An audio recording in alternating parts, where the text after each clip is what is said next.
Tingle and Co. From 7 to 9, come kick with the show. It's a new era. Let's get it, let's go. From 7 to 9, it's Tingle and Co. What up, Lloyd? What up, Lloyd? You can call me him. I'm Shay Dixon in the whip with them RPMs. Gotta pull up to the chat, yeah, shit out to them. Not trying to ball like Big Four, then get out the gym. Monday through Friday from 7 to 9. When you see that notification, we about to go live. Hit this track and do your dance like you Karen Lacey. Run it back and turn Matthew to the house, baby. It's Tingle and Co. From 7 to 9, come kick with the show. It's a new era. Let's get it, let's go. From 7 to 9, it's Tingle and Co.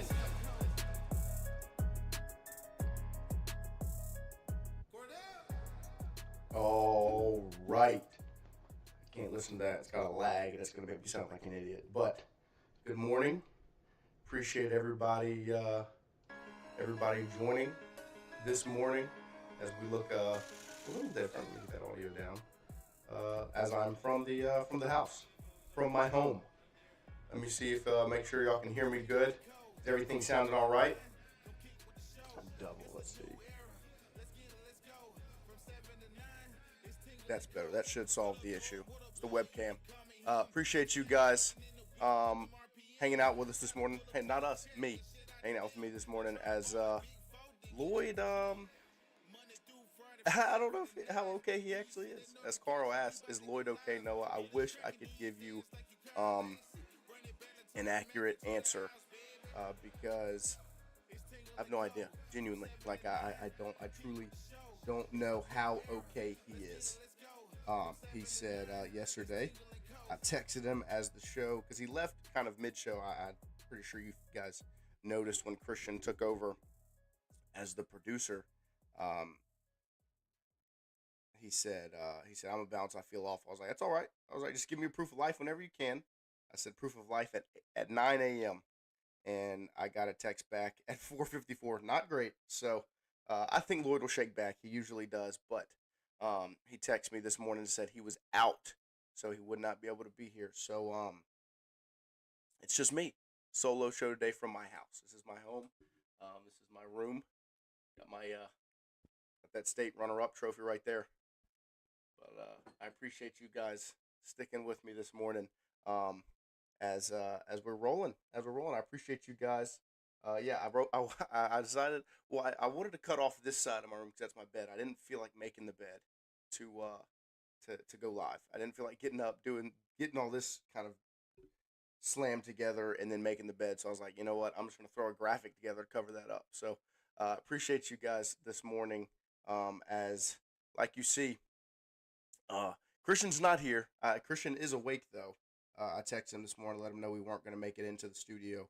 So he didn't need to make the trek all the way over. Fonz, my audio guy, appreciate you. Let me get that audio up just a touch.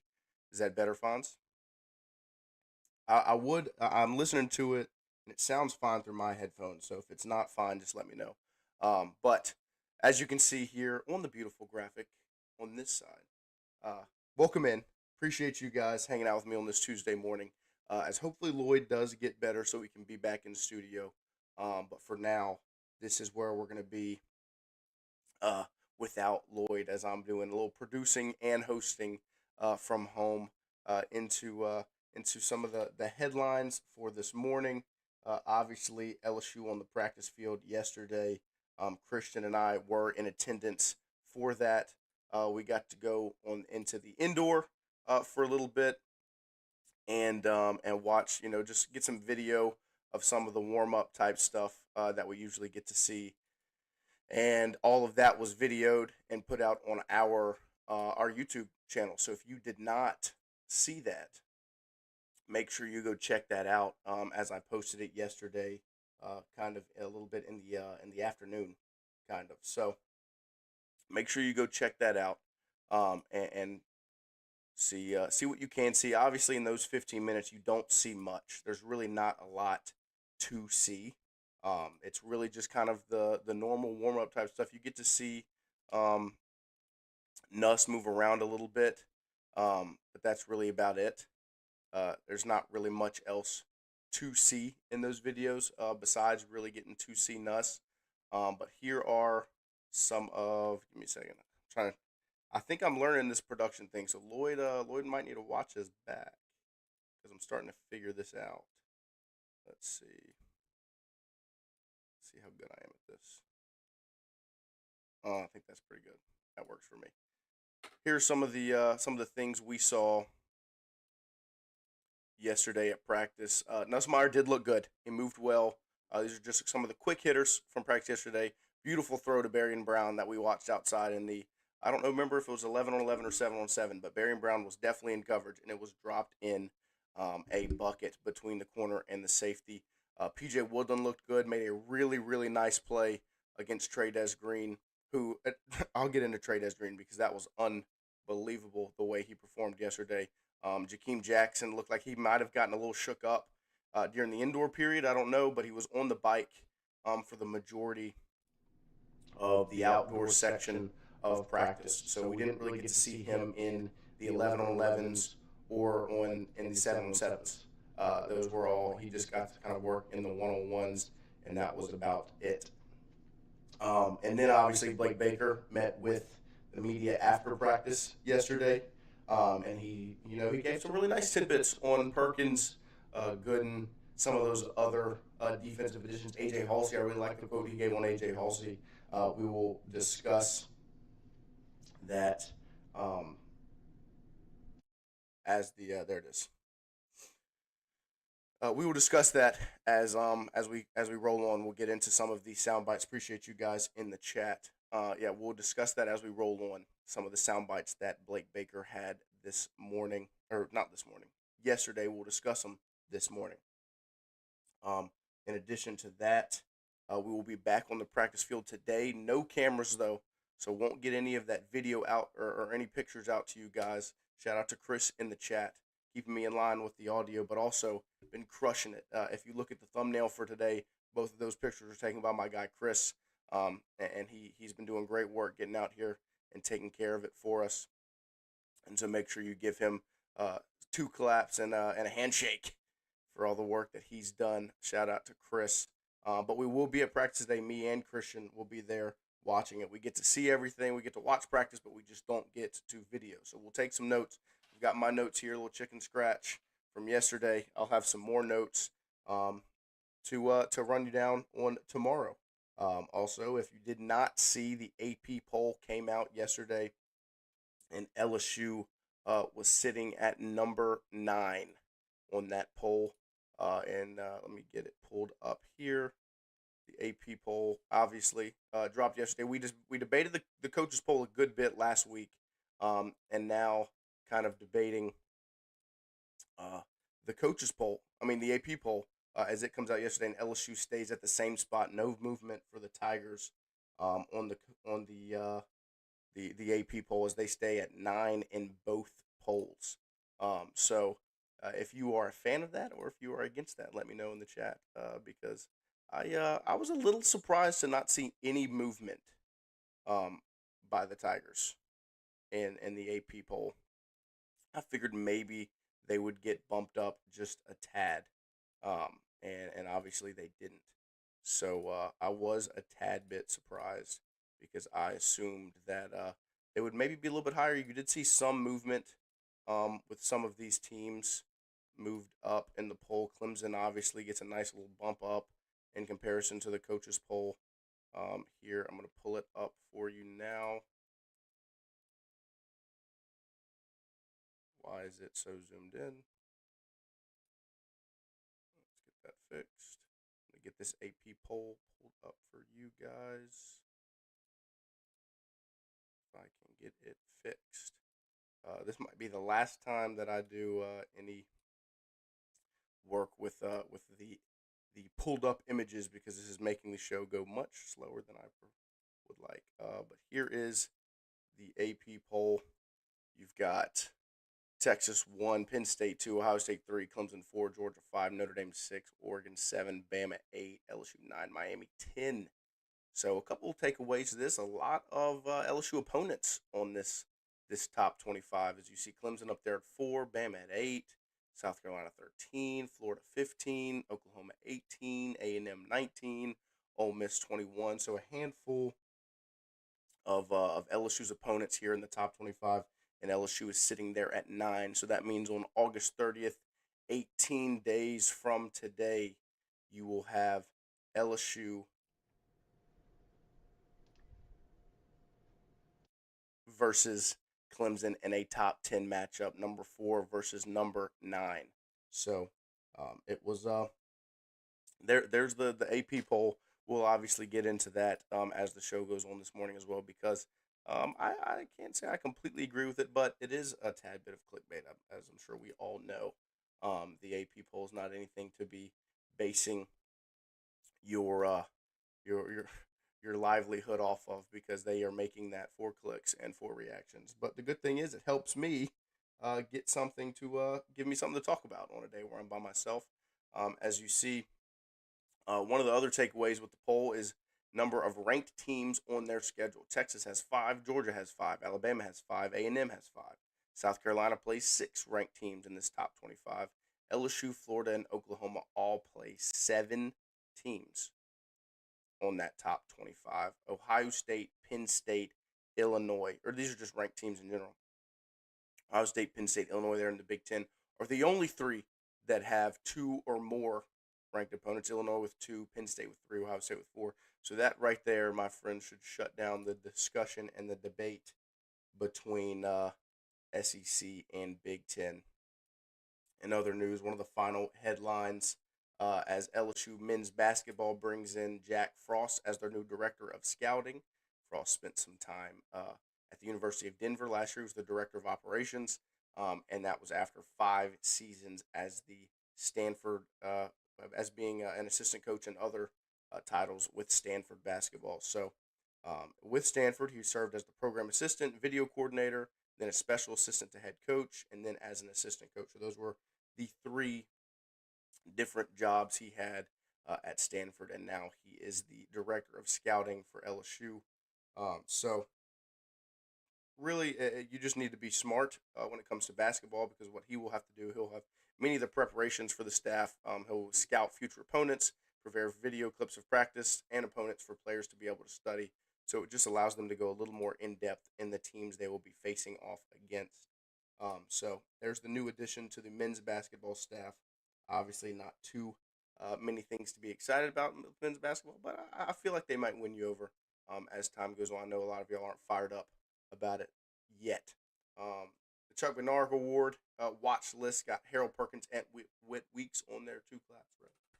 Gotta be quiet. There's people sleeping in the house. But 2 claps for those 2 guys for getting on there. And then I don't know if y'all saw it on Twitter yesterday. It looked like LSU might be bringing the gold game back, as at Gabrielle B at GBrig22 posted when she went to get her tickets for LSU football versus Florida on Saturday, September 13th at 6:30 p.m. It said SEC home opener, gold game in bold. So it looks as if LSU has brought the gold game back. So if that is something that fires you guys up the way it fires me up, let me know in the chat, because that's exciting. I'm glad. The gold game was always fun growing up. I remember as a kid when they would actually give you the shirts. It was awesome getting to wear, getting to see everyone in the stands in gold. Oklahoma quarterback John Mateer had to scrub his Venmo account yesterday, if y'all didn't see this, as he had a couple of Venmos from the year 2022. November 20th, 2022, sports gambling. November 20th, 2022, again, sports gambling, UCLA versus USC. And then again in November 23rd, 2022, Ultra Sports Gambling FIFA World Cup. So it looked as if Mateer might have gotten caught up in a little bit of betting scandal. And then the last headline for this morning, Paramount Plus will be the home for UFC. So you can just subscribe Paramount Plus. You don't have to pay for no more pay-per-view. So that's a win. But let's just get right into it, because it's not as fun to do the 2 claps and the headlines without a crew in the studio with you. So, like I said yesterday, LSU on the practice field, we got to see the entire thing, got some video of the indoor, the warm-ups. Then we stayed indoor, got to watch some one-on-ones. And then after one-on-ones, they went outside. They did some 7-on-7s, 11-on-11. and then they did some red zone work, and it was actually it was really good to see. There were some good things, some bad things. I guess my overall takeaways: Nussmeier looked healthy, threw it very well. Like I said, that throw to Barry and Brown at the end was a beauty. But my breakout star, my star of the day was Trades Green. They legitimately tried to cover him with every single player on the LSU defense, and nobody had an answer. Like there was not a single answer for Trades Green on that football field yesterday. He legitimately looks like yesterday. He looked like the Megatron comparison that everyone's made. Like that's what he looked like yesterday because it was legitimate streak up the sideline or it was a post or something like he could not be stopped yesterday. Trades Green was the star of the day yesterday. Barry and Brown looked very good as well. Defensively, I thought Perk moved so well, and I think that Blake Baker only further confirmed that when he was talking about Perk in the presser, about how smooth and fluid Harold Perkins had been moving. And on top of that, I thought AJ Halsey looked really, really good. One of the notes I said is Halsey flies around. Like legitimately from the safety spot, if he's crashing down to the line of scrimmage or somebody will throw in the flat or swing, Halsey is all over it. So those were some of the standouts. But I thought it was a really good day. There was some good intensity and competitiveness. There weren't too much. Didn't get too chippy. But I thought it was a really good competitive day from a one-on-one standpoint, 7-on-7 standpoint, and 11-on-11. Nussmeier threw some really good throws. Aaron Anderson looks healthy, which was very good to see, which was really, really good to see him working out there, and looking somewhat. Get that audio up. He looked healthy, which was good because obviously he had been battling with the knee as of late, and it did not look like it was really holding him back at all yesterday. I don't think he had the sleeve on his knee still, but he looked healthy. He was moving fluidly, moving smooth. There was no hitch in his step, and Aaron Anderson looks like he's going to be back to full power very, very soon, if he's not already. I thought he was very impressive yesterday. The next one of the biggest storylines from yesterday is Juwan Johnson. Juwan obviously had moved into the quarterback room and was getting snaps at quarterback, was getting reps at quarterback, and he was kind of looked at in this Taysom Hill role where he's going to be a weapon for LSU in whatever way they need him. Well, that he moved into the quarterback room when Hurley went down, and now with Hurley being back and working, he didn't really get the third team QB reps. He was more so a gadget type of guy. Well, now with the JT Lindsey suspension, he has moved into that running back room, and he worked with the running backs all day yesterday. Juwan Johnson got some work with the first team running back, second team, third team. They were all mixing. They were mixing a strong mix of those four: Barry, Durham, Jackson, Johnson, working them around at practice yesterday. So Juwan Johnson was running with the running backs all day yesterday. He split out wide once, I think, as a wide receiver, but he wasn't running with QBs. It was just running back, and he was lining up in the backfield the majority of the time, whether it was 7-on-7, 11-on-11. And I thought he looked good. I thought he looked really good. Some of the other things you saw, I thought Mansour Delane played some really good coverage in the one-on-ones. But Nussmeier, man, like in one-on-ones, offense won. And to me, as much as the wide receivers made the plays, they won because of Garrett Nussmeier. Like he legitimately was putting the ball in spots where they could only they could make the grab. I had one throw to Xavion, one throw to Barry, and where it was legit, like really good coverage against PJ Woodland and Mansour Delane, and the ball was just fit in where only the receiver could get it. I thought Nussmeier was throwing it very well yesterday. I thought Pickett had a really good day. He still gets a little messy at the end of some of the plays, some of the routes when he's in coverage. He'll get a little grabby, he'll pull. There were a couple of PIs when he was one-on-one. But, man, you can see everything. Like, he was stride for stride with a couple of guys. He was playing straight up with Trades Green. Even though Trades went up and got the ball over him, I thought Pickett had a really good day. Jelani Watkins showed off some speed as well in the one-on-ones. And then when they got outside, Pickett had another really good play. C.J. Jim Colley with a pass breakup versus Donovan Green.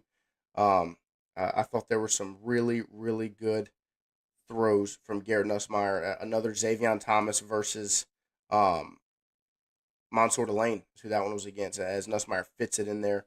But one thing I did like was they ran some kind of toss play. Like, I don't know if this is going to be something they go to consistently, but they were tossing the football, and they've got pulling offensive linemen. They got Bauer Sharp running to go block. They've got pulling O linemen, which is something that we haven't really seen all that much, especially under Brian Kelly's tenure. Like, I remember you flash back to 2021 when they felt like they cracked the code against Florida in that 11 a.m. kick, running counter with with Tyron Davies Price, where they had Ed Ingram and Jack Mashburn pulling every single play, and somehow, some way, it got Florida's DC fired because every time they pulled, every time they ran counter, and you had a pulling guard and a pulling tight end, they couldn't stop it. And so you saw some offensive movement yesterday with some toss plays. They still had some work with Mabanga and Chester getting some work in at center, but Braylon Moore is your guy there. We also saw a nice little jet touch pass where you saw some different looks with the run game, and I really liked what they did with some simulated run stuff. That's what I wanted to get before I really go in depth on the offensive line, like I have plenty of times before. I wanted to talk about some of the simulated run game things that I saw that I really liked. If I could just find where it's at, because they really did some good stuff simulating the run game with passes, getting the ball to different guys, whether it was kind of a slip screen to a tight end, or they're working kind of these little tunnel screens to Hilton or Thomas or Brown or Anderson. They were getting a lot of these little play action, everything's rolling this way, Nussmeier pivots, turns, here's Anderson with blockers rolling out, some RPO type stuff that simulates the run game with the pass catchers. Like, you have your wide receivers and your tight ends catching these passes, and it's simulating the run game without having to snap, hand it off, go. And I thought the stuff they did there looked really fluid. And in that section of practice, you really got to see everyone's on the offensive side really have their hands in the mix, whether it was Cortez Hankton, whether it was Frank Wilson, Alex Atkins, Joe Sloan, Brad Davis, and then even Brian Kelly was getting in the mix, coaching up. In my opinion, what I saw him coaching the most in that section was the offensive line. Kelly was getting into discussion on some little different tidbits and things to kind of tweak for the offensive line. And I thought it looked really good. And those are some things that I like that they are adding, where it's not just a straight up zone read. Like, that's the one thing in the scheme you have to cut out. And I think there are going to be a lot of things scheme wise that look different for LSU offensively this year. Whether it's just straight up handoffs, whether it's a toss play, or whether it's simulating this run game a little bit with some of these tunnel pass type things, because I really do think that is something that they need to add and really mix in. We saw a little bit of punt work. I thought Chadwick and Burrell looked good, but there were just a handful of things that stood out, and most of it had to do with the quarterback play because Nussmeier looked excellent. But as I can see y'all asking in the chat, Sabrion Green, how'd the O-line look? Andrew Messina, the O-line sucks, doesn't it? No, they don't suck. I thought they had a relatively good day yesterday. And to me, like I've said with this group, good enough is all they have to be. Like, that's it. It's really that simple. Like, they don't have to win the Joe Moore Award. Would it be awesome if they did? Yeah, a lot of times the Joe Moore Award has more to do with what the quarterback does than what the offensive line is doing. Was the O-line that LSU had in 19 very good? Yes. Extremely good. Joe Burrow won them the Joe Moore Award. And that's not a diss to Lloyd Cushenberry and Sadiq Charles and go down the list of Damian Lewis and those guys. They were very, very talented. Burrow was the one that won them the Joe Moore Award. It was his ability to manipulate the pocket, to know when to make the right move, when to do the right things. Same thing in 23.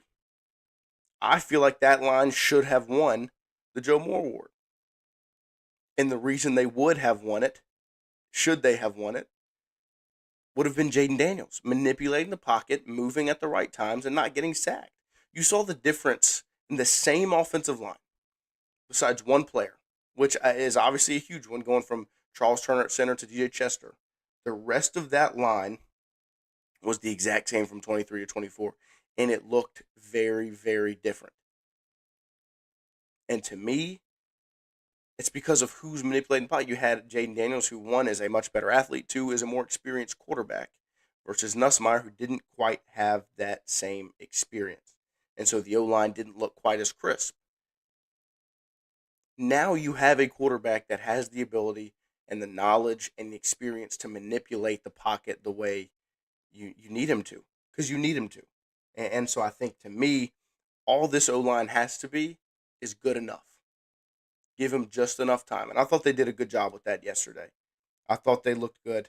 There was a nice corner route by Xavier Thomas where Nussmeier stepped up in the pocket and delivered it to him, where there was legitimate protection, where he went one read, two read, three read, throw to, it was thrown to either his third or fourth read, because he made his progression all the way throughout the field and was able to step up in the pocket. They gave him enough time, and that's what it is.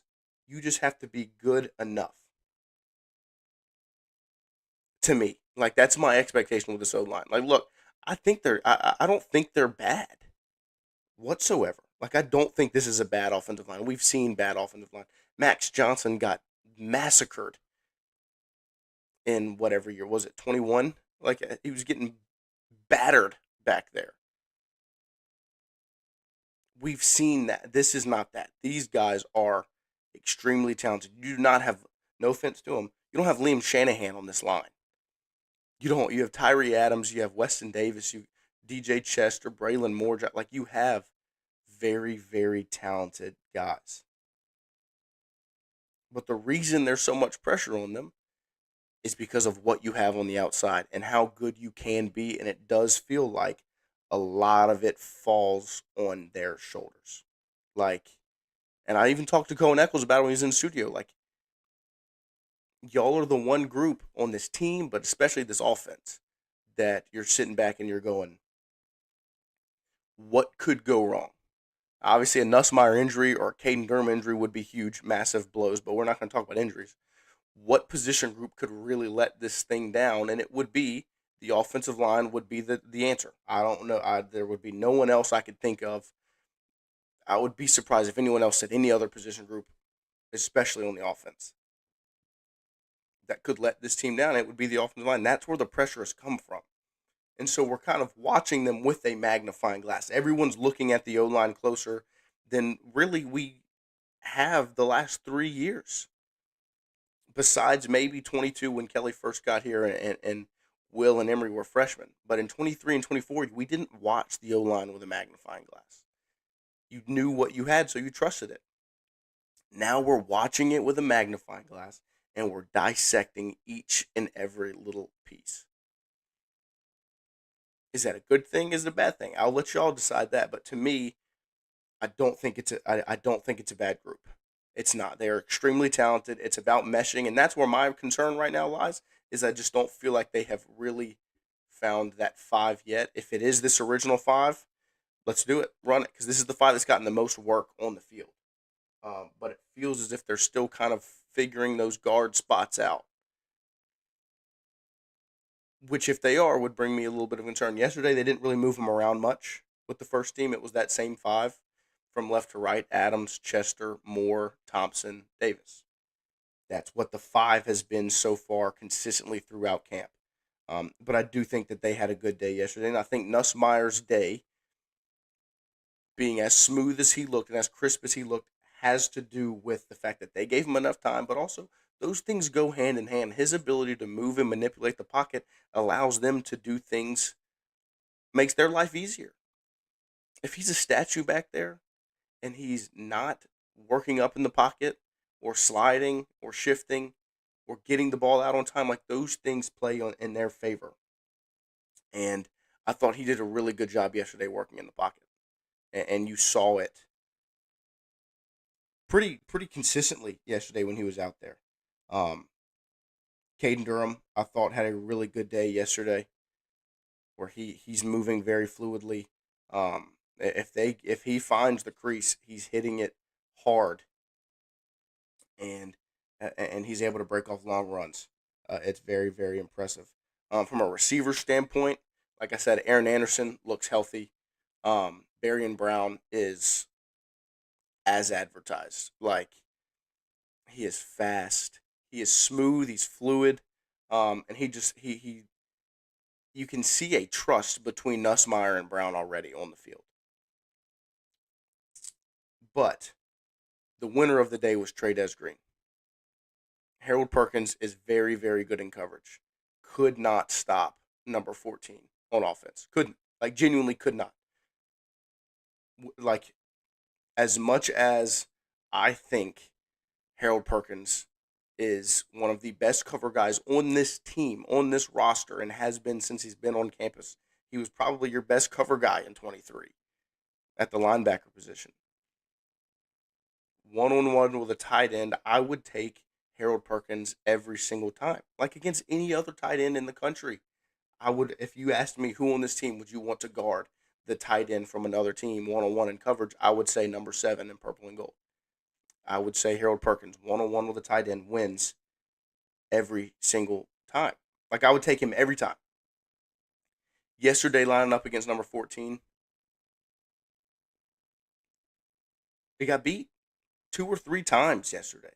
So then they try A.J. Halsey. Then they try P.J. Woodland was the only one that got a stop, and it was an underthrow from Van Buren, where Woodland, like, leaps up, makes a heck of a play. Like, Woodland made that play happen. If he wouldn't have been able to get up as high or float the way he did and deflect it, it would have ended up in Trey Dez's hands again because he won the route. Like, Trey Green dominated the day yesterday. It was hard to not walk away from practice and be like, 14. Like, it's going to play against anybody. If you would, I wish we could have videoed it because it was honestly like every one of the media members looking up the sideline like, are we all watching the same thing? Are we all seeing Trey Green just dominate against this defense, which is a good defense, especially the defensive backs? Like, Harold Perkins and A.J. Halsey both one-on-one in coverage against Trey Green. 3 Trey catches. He was dominating yesterday, man. Like, absolutely dominating. Cortez Hankton pulled him aside at one point during practice yesterday, working on some release stuff when he is split out wide, because they're going to use him in a lot of ways. Bauer Sharp is going to play a lot of football this year. Like, they love Bauer Sharp. He's got a good connection with Nuss. He's extremely talented. He's a lot more athletic than I think many expected. A lot of people saw an inline blocker. He's got some speed to him. He's talented receiver. And so with that, I think you're going to see Trey get split out wide, and I think LSU's going to be better for it. As much as you have number 14 on the field, you have a mismatch. I don't care who it is guarding him. Genuinely. Like, if you would have asked me out of the country, who do you want to guard Trey Green, I would probably say Harold Perkins. Because Perk is a bigger body and he's very good in coverage, and Trey whooped him multiple times. Andrew, is Trey doing well blocking? Look, he still gets caught up. This is the one part of his game that is still growing. What we saw as a receiver yesterday was NFL caliber stuff. As a blocker, he's still got to grow. But I think that's why you brought in a guy like Bauer Sharp. You had to get somebody in where you can go 12 personnel, or even just have Bauer in 11, like as the one tight end. Because Trey does have to grow in the blocking front. Like, he has to. Like, it's not completely there. He has a willingness and a desire. Like, it's not from a lack of physicality. He's not soft. Like, it's not that he's just rolling over, letting them through or not trying. Like, it's just kind of the technique and the things that he's got to work on. But they are working on that with him. They are doing those things. Like, they are pulling him aside. They are working one-on-one on those things to make sure he knows. Alex Atkins has him, like, his tight end coach was an O-line coach and an OC. Like, they set it up well for him to be able to learn. Savion Green, isn't Donovan Green a blocker as well? Yes, they're going to use him as well. I just think a lot of it is going to go to 14 and 10. I don't think that's a surprise. I'm not breaking any news by saying Trey'Dez Green and Bauer Sharp are going to get your snaps at tight end. I think that's a pretty anonymous opinion on it. Kimberly, you're doing a good job. No, I know running show solo some work. Just something I appreciate you very much. Biggest talking about Trey'Dez catch up by the goalpost with Perk 40 in coverage. Heard Hunter. Yeah, no, I mean Trey'Dez was like I'm telling you guys, he popped like it. Even if you don't know football, like even if you've never watched a down of it, and you have no way of knowing what's good, you would have walked away and said, the number 14 guy seems a little different than everybody else. Even if you just saw him walking, you'd say that. But if you watched him on the field, it'd be like, these other guys are dropping the passes or getting stopped or this, that. Not 14. It was impressive, man. It truly was. Watching Trey'Dez out there was impressive. It was really, really good to see. And the connection between him and Nussmeier looked good. Nick Anderson also looked good. Look, those are the two guys, in my opinion, when we talk about red zone issues. Obviously, Juwan Johnson. Let me get my passwords up there. That's down. When we talk about red zone issues, there are a handful of guys that kind of get circled when LSU is kind of discussing those things. It's Juwan Johnson, because he feels like the easiest solution and probably the most, not the easiest, the most fun solution to red zone issues would be Juwan Johnson at quarterback. Like, I mean, I do it on the game. I got the TV, I got my monitor right here. Like, I do it on the game all the time. Sub Juwan Johnson and read option. It's pretty fun, So like that would be the most fun option to solve LSU's red zone struggles would be Juwan Johnson at quarterback, so it's a little more mobile and a little more exciting, a little different. The two biggest things to me, if we're going to talk about red zone adjustment for LSU, red zone improvement for LSU, would be two guys specifically. And it's number 14 and number 4. They're mismatches. They are. Like, you can simulate the run game. You can do the run. You can have Juwan back there. You can do whatever you want. You've also got 6'7" in Trey'Dez Green that you can just throw it up to and see what. And yesterday worked pretty easily. But then Nick Anderson, to me, and him and Nuss have a much stronger connection than I expected at this point, which is awesome. Which is exactly what, because that's the concern when you bring in these wide receivers out of the portal. Are they going to bond and mesh and build chemistry with the quarterback? Nick Anderson has kind of checked that box. Or him and Nuss are kumbaya. They are meshing well, and they have very, very good chemistry with one another. It's a big body receiver that's very talented and has gone up and made multiple contested grabs so far for LSU.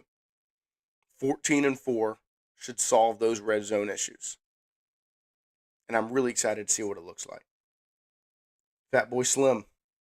Word on the street is this team still can't run the ball. Look, they've had their days where they've broken off long ones, and I think a lot of that just has to do with Caden Durham being Caden Durham. I don't think we've seen everything, because when you sit back and you really think about the run game and the issues that LSU had running the football, it was, to me, scheme more than anything else. It wasn't the O-line. I mean, could they have been better? Yeah, there were times, like, you can pull up some of the film against USC. I think Delhi got pushed back. Like, the O-line didn't perform to the best of their abilities, but it wasn't their fault. The scheme, to me, is what failed the LSU run game last year. You're running zone read, shotgun zone read, that worked like no other in 23. You know why? I'd like everyone in the chat to take a guess. Why did the zone read work in 23 and not 24?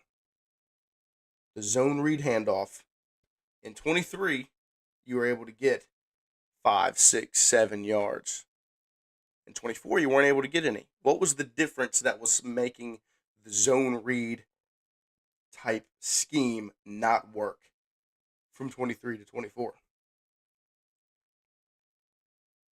Because to me, it's one name, one person is the reason that it changed. Well, it's not Charles Turner. I mean, yeah, like the shift from a seasoned center to a redshirt freshman center is the difference. It's Jaden Daniels. The reason the zone read worked with Jaden Daniels is because he would pull it and run for 85 against Florida.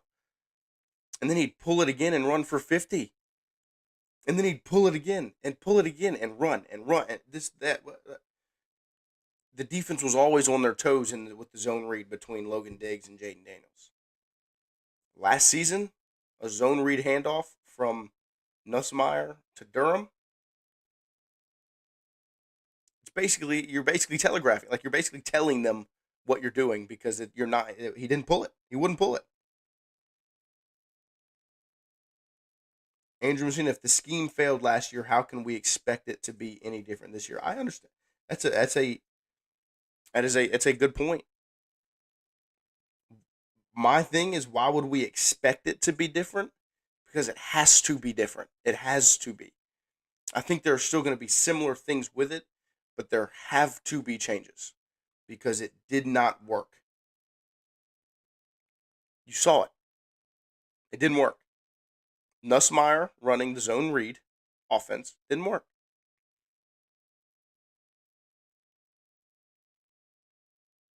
And if he's going to, and my thing is, I know we put a lot of pressure on him to run. I don't want him to run too much. I want him to run once right there. I don't want him pulling zone read and running a read option and trying to get around the edge and run. I want him to scramble for a couple of yards and slide because if he gets hurt, season's over. Goodbye. So I don't want Nussmeier to become Jalen Hurts. I don't want that to happen. I don't want him to run for a couple first downs when the pass breaks down. So he's got the ability to do it. I'm not saying Nussmeier can't run. He just wouldn't run last year, and so the zone read wouldn't work. So my thing, why would I expect it to be different, is because it has to be different. You saw it not work. You have to make some sort of change.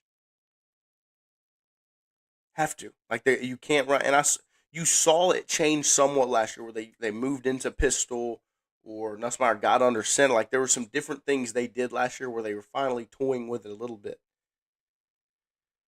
We haven't seen much run game wise at practice. Like obviously you've seen a good bit where they've handed it off in 11 on 11 and Durham's broken off some long ones, but like you saw the run game improve a lot later down the line of the season last year. Florida, Vanderbilt, Oklahoma, Baylor. Those games, the run game looked much better.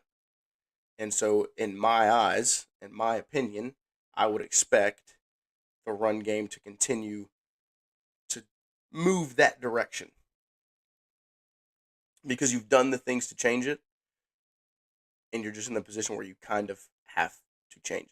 So don't forget, every single day we are brought to you by our friends over at AJ Sports Cards. AJ Sports Cards based out of Baton Rouge here, right there, 3348 Drusilla Lane. They've got a really, really great collection of cards that are already pulled. They've got boxes and packs that you can go get and pull yourself and see what you can find. But they take care of us over here at Tingle & Co. So make sure you head over to AJ Sports Cards and make sure they feel the love that we feel because of what they do for us. So make sure you head over to AJ Sports Cards, 3348 Drusilla Lane, and follow them on social media, AJ Sports Cards on Instagram and Facebook. They've got some really good content coming out, and they'll let you know when they do events like the one we went to back in June where we got to see Jared Jones and Kate Anderson, Daniel Dickinson, Monster Mile, and William Schmidt, all the guys after they won in Omaha. They did a special event there, and I think they've got another one coming up with some football guys there at the Elite Football Academy. I'm going to take a quick break, come back, and we'll open up hour number 2 here this morning.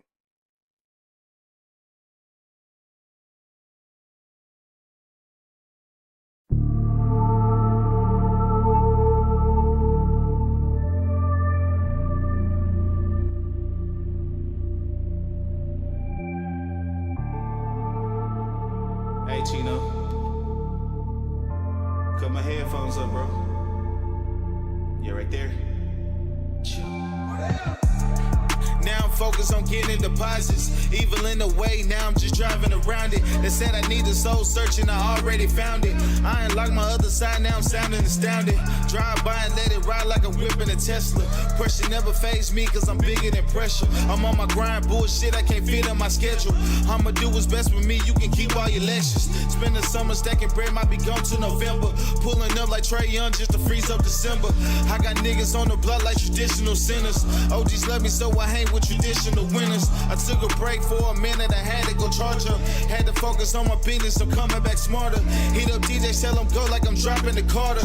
Coming back like KD, it's time to IT, just know that I'm it. Now I'm back up in my bag, I'm giving them fits. Bounce the back like John Moran.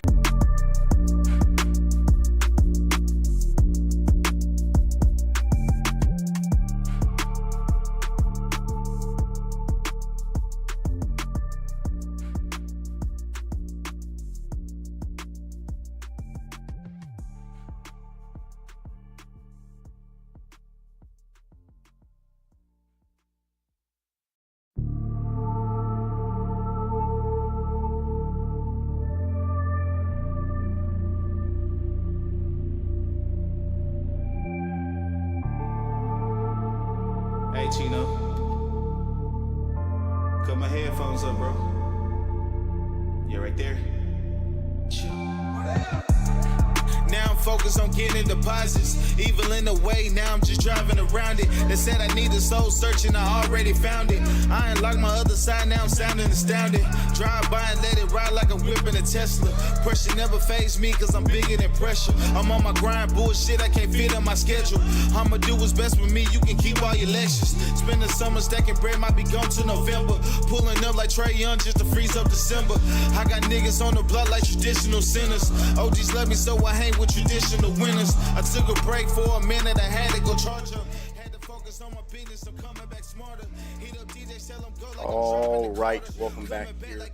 Hour number 2 started here on this Tuesday morning. Little solo show. Tingle and Co. Solo show. Just me. Appreciate you guys hanging out with me this morning as I run it all by myself. Good to see all of you in the chat. Like I said, I appreciate you guys getting in here, talking some ball with me.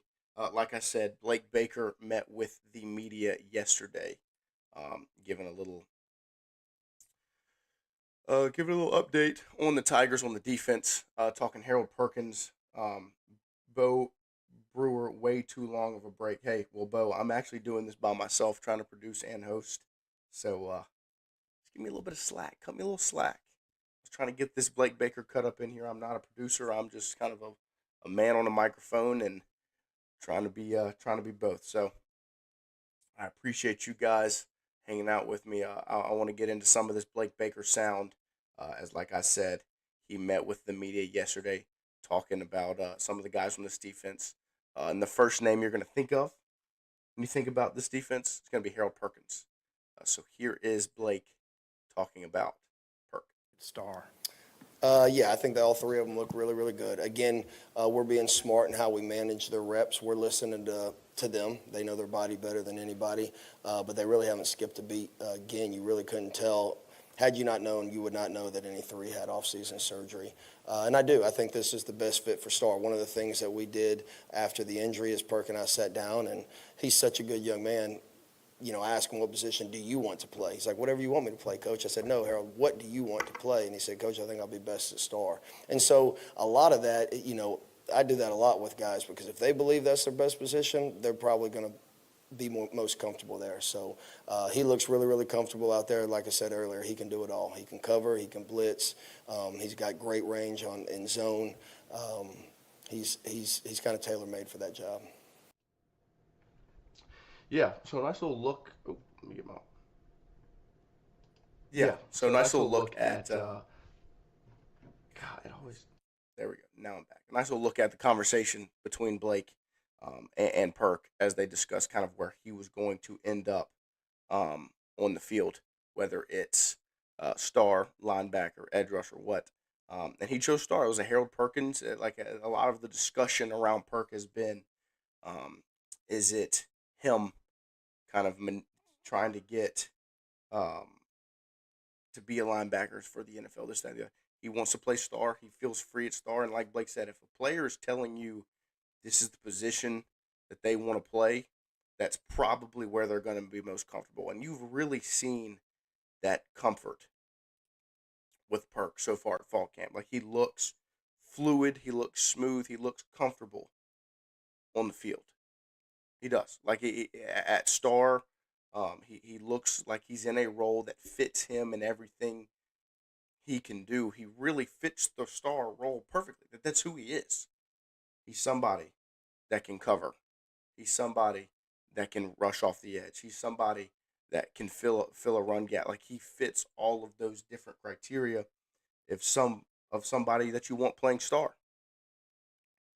And so it's really, really good to hear from Blake Baker's perspective, kind of how that position change went down, but also from his point of view, what he's seen from his star. And this next clip is going to be Blake talking about the safety position. This was the first question asked as he walked out there, and rightfully so. I mean, he even said it. He said, I know this is the question that's going to sit on everyone's mind, is what's the safety play going to look like? Because it has not looked good the last couple of seasons. It's really been the downfall kind of the defense. And so here he is talking about that room for LSU in 2025. Yeah. Yeah, so it's usually the burning question, and rightfully so. I've been really, really pleased with those guys. I think Coach Olson and Coach Joseph, one, it helps being in year two. And then two, I think with the additions of Tamarcus Cooley and A.J. Halsey, it's been really, really good, especially with A.J. He's played a lot of football. He's extremely instinctual, one of the most instinctual players I've been around. So him just having that awareness and the communication. But when you look at the depth in that room, again, we talk about Deshaun Spears, Toviano, Jordan Gilbert. It's a good problem to have. It's a good luxury to have, and that's kind of going to be the recurring theme as we move on. When I really feel good about our depth across the board, but especially at that position, I think they're coming along very, very well.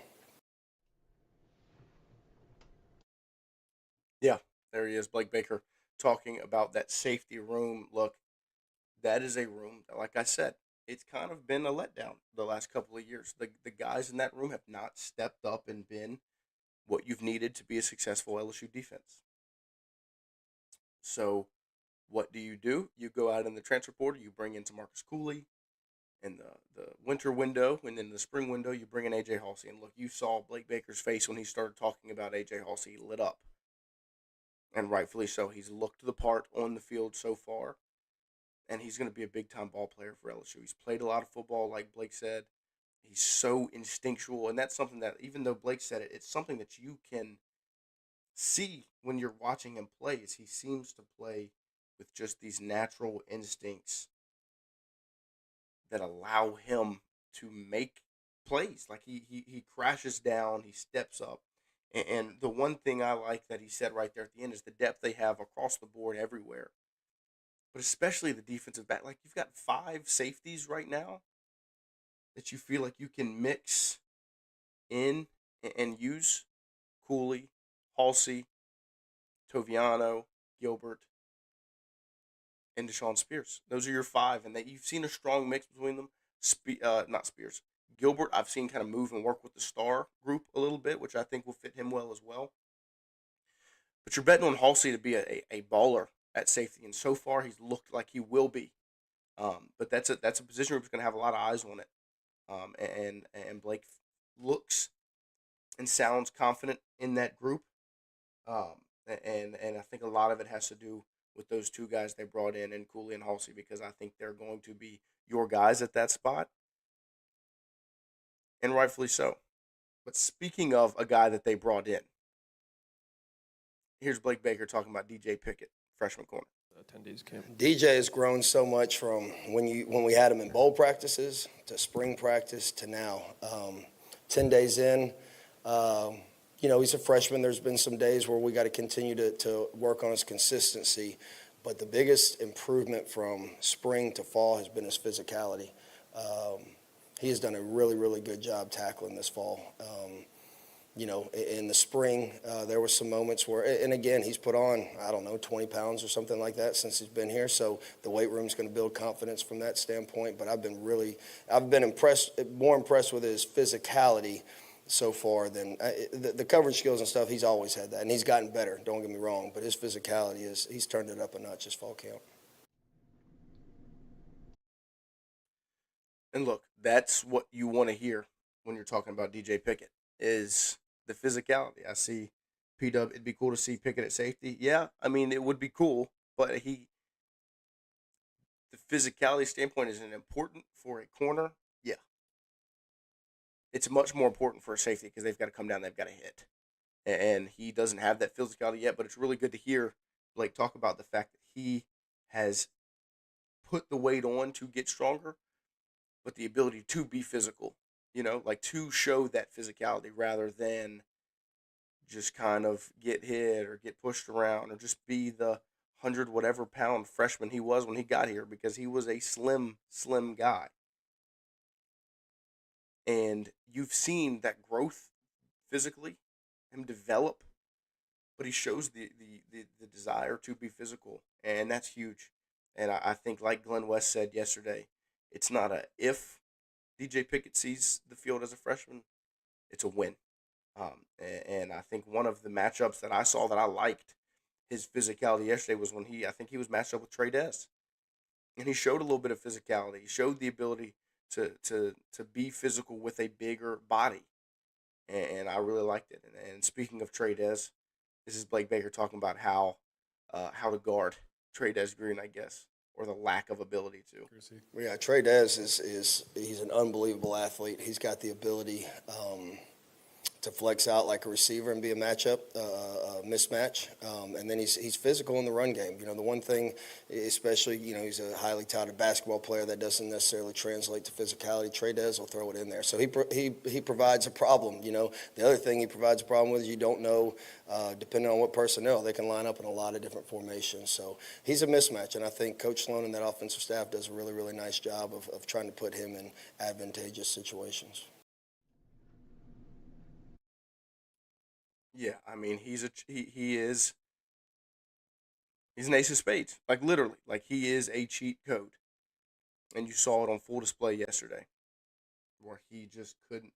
Anyone you wanted to match him up with, it didn't matter, and so it's funny getting to see Blake kind of talk about of Trey Dez, because it really is probably a tough matchup for him to even game, like when you're at practice and you're trying to game plan for all these different things and get looks of something you might see, you're not going to see number 14 on another roster.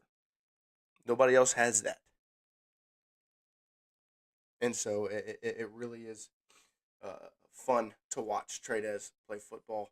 And while we're on the kick of Blake Baker talking about offensive ball players, here he is talking about defending Garrett Nussmeier every day at practice. This team. He's a pain in the butt. I know that. He's a really, really good player. He's very smart. He does a phenomenal job understanding coverage and how to look that coverage off. He's done a really, really good job this camp.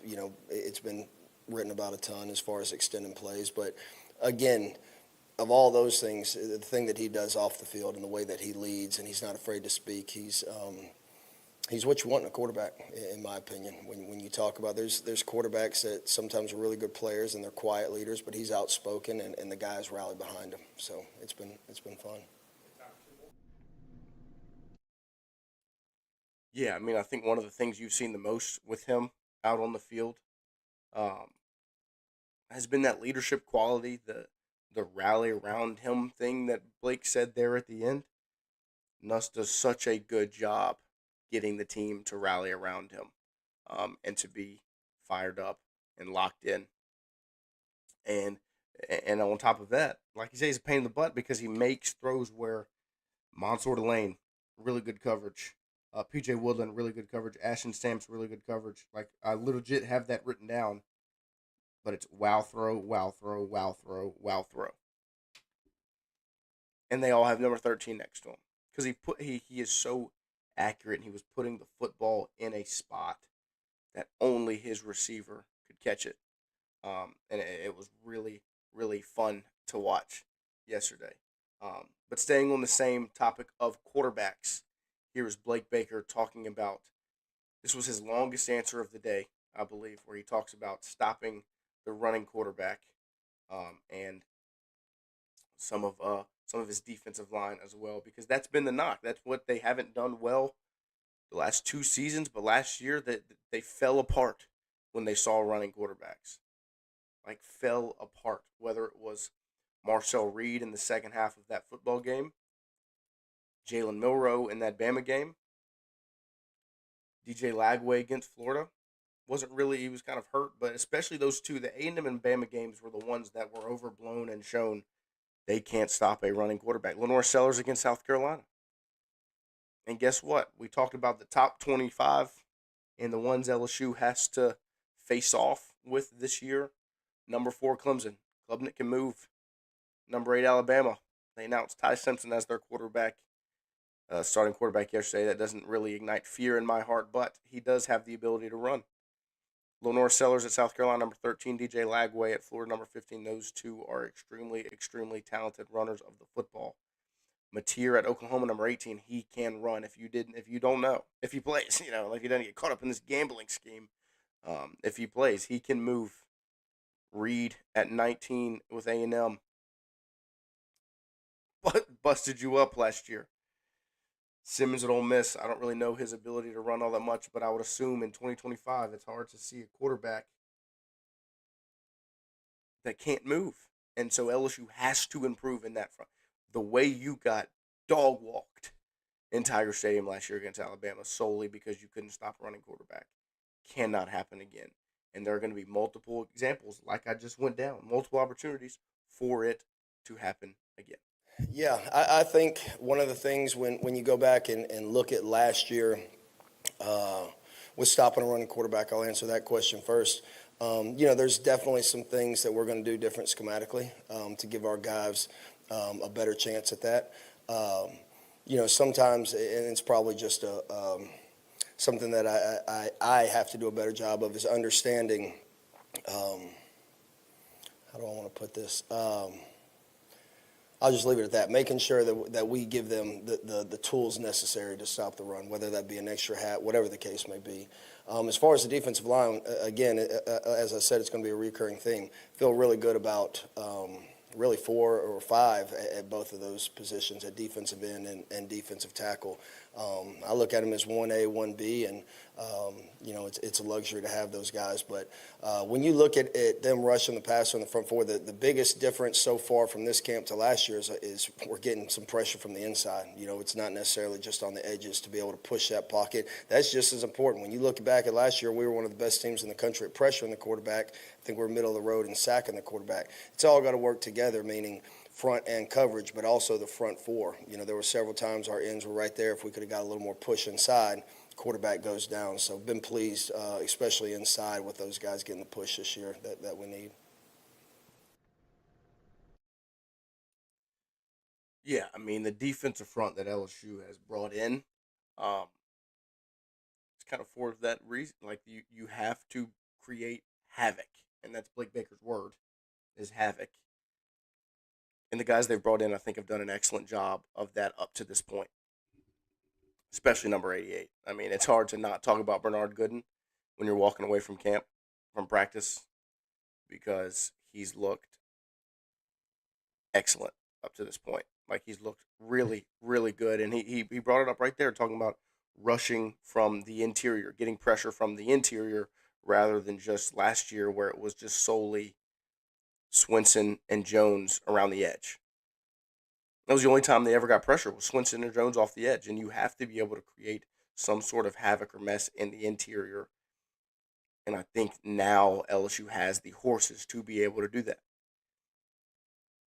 And I'm telling you guys, there are a lot of position groups on this team that are extremely talented. Quarterback, I think, is a talented room. Obviously, you have the best in the country in there. Wide receiver is the most talented position group on this team. I think tight end is extremely talented. The one group that really pushes the wide receiver room for best group on the team is that defensive line, that defensive front. Like, they're going to be good. Like, I would bet money on them being a very, very good unit this year. Like, they have absolutely dominated through camp up to this point, and I think they're going to continue that as the season rolls on. So I'm excited to see them really get after it. And don't forget, we're going to be back out of practice today. So I'll have another practice report for you tomorrow, or maybe I'll just come sit back down right here and break it down for you after practice. I don't know. We'll see. So that's why, if you see right here, this side note, right here at the bottom, like, subscribe, ring that bell, the whole deal. Do it. We're creeping over 10,000 right now, as I think we are at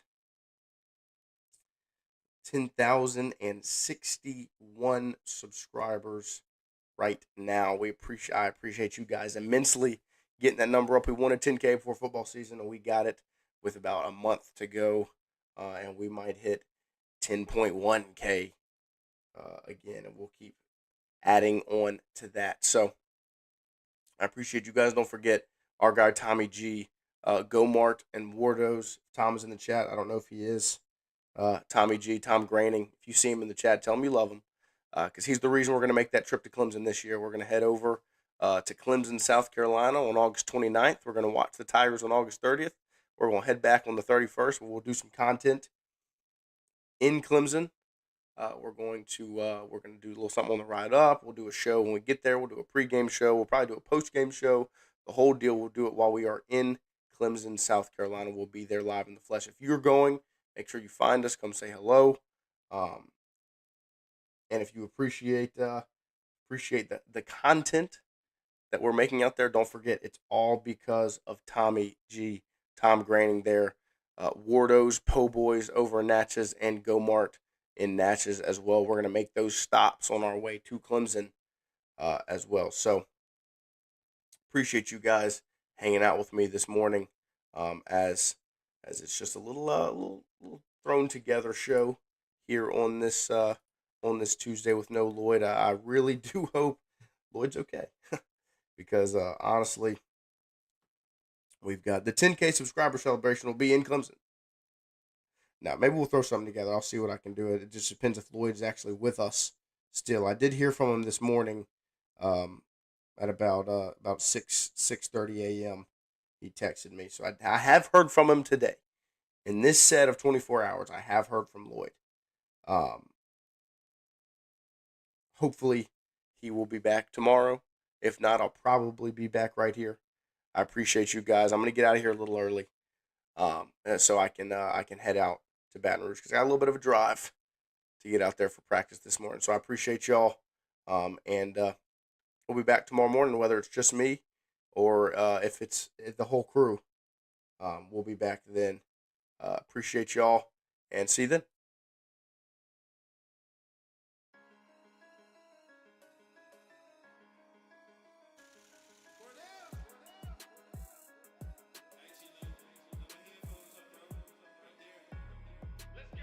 It's Tingle and Co.